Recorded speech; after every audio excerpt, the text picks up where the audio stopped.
Hey guys, welcome to Boxing Squad for boxing news and views from around the internet. The juggernaut Joyce and Bryant Jennings will square off at the O2 in London this weekend on the undercard of the Dubois and Nathan Gorman main event. This is a very good fight, a very significant fight for the heavyweight division, and one that it is a little surprising that this is an undercard fight. We don't see too many like this where it could really be its own main event if they wanted it to be, but it's added to this card. It really brings some substance and adds some meat to this card. So I'm looking forward to the card in its entirety. Obviously a couple of good headline fights involving heavyweights. So with this fight, I'm a little more confident in my prediction about who I think is going to win, as opposed to where I'm a bit sort of umming and ahhing about the main event, Gorman and Dubois.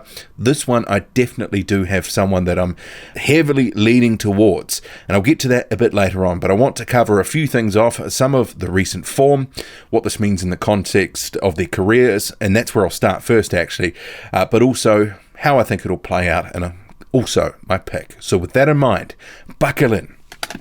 Let's go. This really is a big fight for both of them. For Joyce, he's 9-0 right now. He's considered a prospect because of his limited pro experience, but really from some of the opposition that he's been facing and the way that he's been brought along, he's more of a fringe contender. He's really a prospect in name only, but he will make the leap from prospect/fringe contender to contender by beating Bryant Jennings. Jennings, a former title contender. He's gone to the big show once before, came up short. If he beats Joyce, he can come again for another go-round. Recently, he lost to Oscar Rivas. He's looking to get that winning feeling again, come out of this one here with a win. And if he does win, you can actually see him, I could certainly see him becoming a favourite potentially to face Tyson Fury, but obviously he has to win first to get himself in that conversation, because if you look at the likes of Trevor Bryan, that seems to be a favourite for Fury at the moment. I mean, who wants to see that fight? I would much prefer Jennings and Fury if Jennings can get through Joyce, but that's going to be a very tough ask. But there's a lot on the line for both, because obviously Joyce at 33 years old, he needs to start making hay while the sun is still shining on the prime of his career, because these are his best years of his career. And after about 35, a lot of heavyweights start tapering off, especially if they rely on athleticism. And that's a big part of Joyce's game. And if his athleticism diminishes to some extent, well, then that's going to actually not be as good for him. So he needs to be in the big fights pretty much now. He needs to make the most of it. And I know that there is a school of thought from some who are like, at 33, it's not the end of the world. He's still got a number of years where he can sort of work his way to a title and get the best out of his career. I'm not in that camp though. I think they do need to be making a push for a world title now. And Frank Warren has spoken about if he gets through Jennings, then pretty much within the next year or so that he will be contending for a title. Potentially maybe it's more like 18 months if we're being realistic.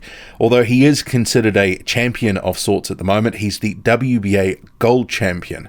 There are 4 current champions in the WBA. Joyce is one of them. And maybe if he wins this fight against Jennings, potentially he can unify with the winner of Manuel Charr and Trevor Bryan. They are meant to be fighting, but we'll have to see what happens, because there's been a delay in announcing the date and venue for their fight, which was, announced. There's a promo poster. See here, Manuel Charr and Trevor Bryan. If Bryan is going to be in the conversation for a Fury fight, we may see that one fall apart. It remains to be seen what happens, but certainly Joyce, going the WBA route, he could look at unifying with whoever's got a belt that he can unify with.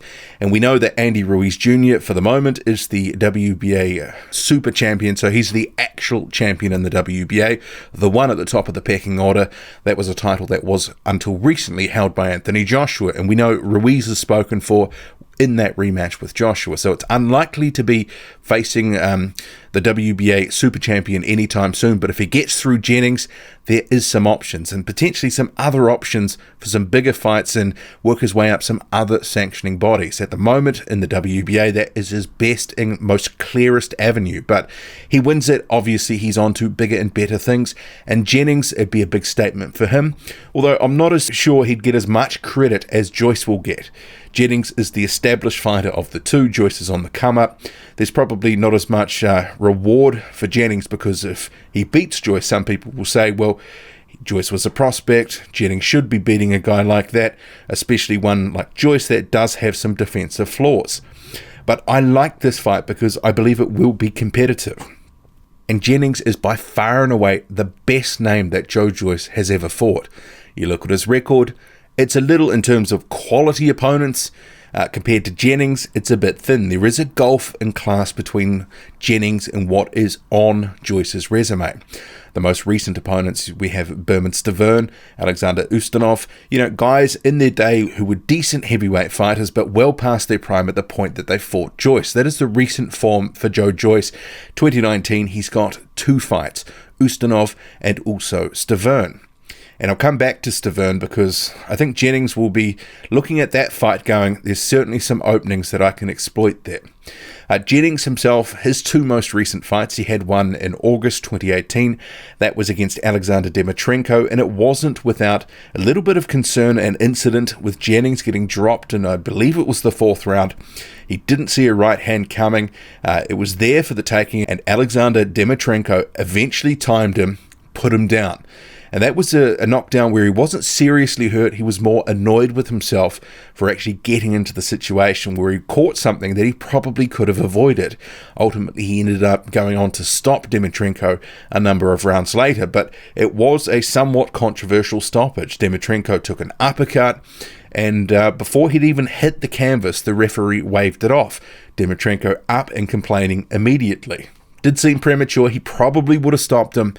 And then in January, which was his first and only fight for 2019, Jennings went up against Oscar Rivas, and which was, pretty much considered by many fans a 50-50. And for the most part, it played out that way. Very competitive fight. Jennings had a lot of good bright spots in that fight. Rivas also success. And in the 12th round, Rivas poured on the pressure, and he was able to get Bryant Jennings out of there, knock him out. And if we go to the styles, because I think for Joe Joyce, he'd be looking to potentially imitate some of what Rivas was doing, particularly in that 12th round. I think there is a question about Bryant Jennings. Does he handle the pressure well? Is he going to be able to bear Joyce's unrelenting pressure? Joyce is a guy, some people have described him as being stiff and a bit robotic, but he's incredibly effective. He walks forward. He's powerful. Maybe he doesn't have that snap on his punches like someone like a Deontay Wilder, but he throws a massive volume of punches. And while not all of them are going to land, even the ones that are sort of glancing blows or hitting him on Jennings on the arms or the shoulders, they're going to be hurting and taking a toll. He's a guy who his defense may be somewhat lacking in many fans' minds, but his offense, the sheer output of punches, the way that he unrelentingly comes forward, makes the opponent work for most of a round, for almost all 3 minutes of every round. It really does wear down the opponent. And I do have a question about, can Jennings sustain some of that pressure? Can he put up with some of that volume that Joe Joyce is going to be bringing in this fight? Because Joyce, I think, if he doesn't get knocked out, he will just keep coming. He may slow down a little bit, but even that fight with Stavern, where he was really battering Stavern, it was one of those fights where he was just throwing punches galore. Not all of them were finding the target, not all of them were hurting Stavern, but the weight of the pressure from him, the weight of the punches over several rounds, it really just wore Stavern down. And I think for many, we expected after Deontay Wilder knocked Stavern out in a round back in the end of 2017, Joyce may do the same, but ultimately it ended up being an accumulation game. And I could see that being a factor in this fight, a big factor. Joyce coming forward, pressuring Bryant Jennings, not letting him rest, just keeping the leather flying, giving him no respite. And in terms of Jennings, I think he's going to need to stick and move and counterpunch pretty much all night, because if he stays still and opts to trade with Joe Joyce in the center of the ring, or he looks to work on the inside for long stretches, I think that's going to be a mistake. Even though Jennings loves to work on the inside, I'm not sure that's the tactic for this fight.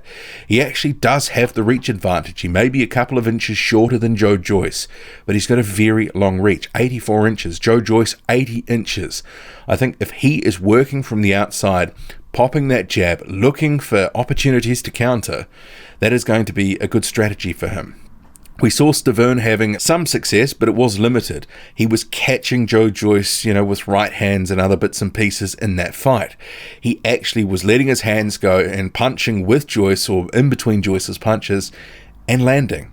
And Jennings has noted that, look, Joe Joyce is going to catch everything on his jaw. He's just that sort of fighter. He's not defensively responsible, and Jennings expects to be hitting him and tagging him pretty much constantly through the fight. And I think he is going to need to do that. He's going to need to find those counter punches, really hit the target, but he should not neglect the body. A guy like Joe Joyce, who is, been coming in about 260 pounds, sometimes a bit more in recent fights, I've always thought that's a little bit high. He's 6'6", 260, 265. I think if someone can actually put a bit of a body barrage on Joe Joyce, it's going to really be to their advantageous for them. I think if they can take the stuffing out of Joyce to some extent, and if Jennings can actually dedicate some attention to working the body over, I think it will pay dividends, especially the later the fight goes. And I am expecting this one here to go into the second half of the fight. And if Jennings is going to have any shot in this fight, counterpunching is key, but his fitness really has to be on point because Joyce will be tracking him down relentlessly. He's going to be moving. He's going to need to not just be defensive. He needs to get his own work away because if Joyce is pouring forward, throwing a huge volume of punches, even if a lot of them are missing, the judges are going to catch that. They're going to see this. They're going to see Joyce as the aggressor. It may be enough in some instances to win rounds. So Jennings needs to land some eye-catching work, especially on the counters. And I think we've been saying with previously when it was noted someone like Luis Ortiz may eventually face Joe Joyce, that never came to pass, that a lot of people were favouring Ortiz because he's a good counterpuncher. Jennings, not as noted for his counterpunching, but he can do it, and we've seen him in previous fights have some success, and I think he really is going to need to time Joyce. He's going to need to look for those opportunities, and they'll be there. People say that Joe Joyce is slow as molasses with his punches, so there's going to be opportunities to counter him.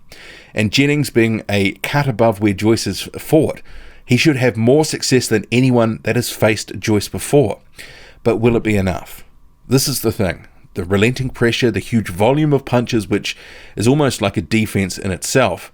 It doesn't, completely negate what a defense would do, but it does give Jennings pause for thought. He's going to be reacting to what Joyce is doing. I think some of that's going to just be too much for Jennings in the end. I think he might be able to put up for Joyce for half a dozen, 8 rounds, something like that, but I am predicting that Joe Joyce is going to win this fight. I think he's going to break down and stop Bryant Jennings. I don't think it's going to happen all at once. It's going to be an accumulation of punches. I think it'll be similar to the Stiverne fight to some extent. Jennings will have some success countering Joyce. He'll get some nice work away, some eye-catching work away at times, but I think ultimately it's going to be too much for him, like it was Stiverne. I think we'll see what Oscar Rivas did to Jennings, maybe Joyce just doing that a few rounds earlier. I could see him, the pressure getting too much and him getting the stoppage. How about you? Drop a comment, loud and often. Hit like, hit subscribe. Follow me on Twitter, boxing_squared. I'm out.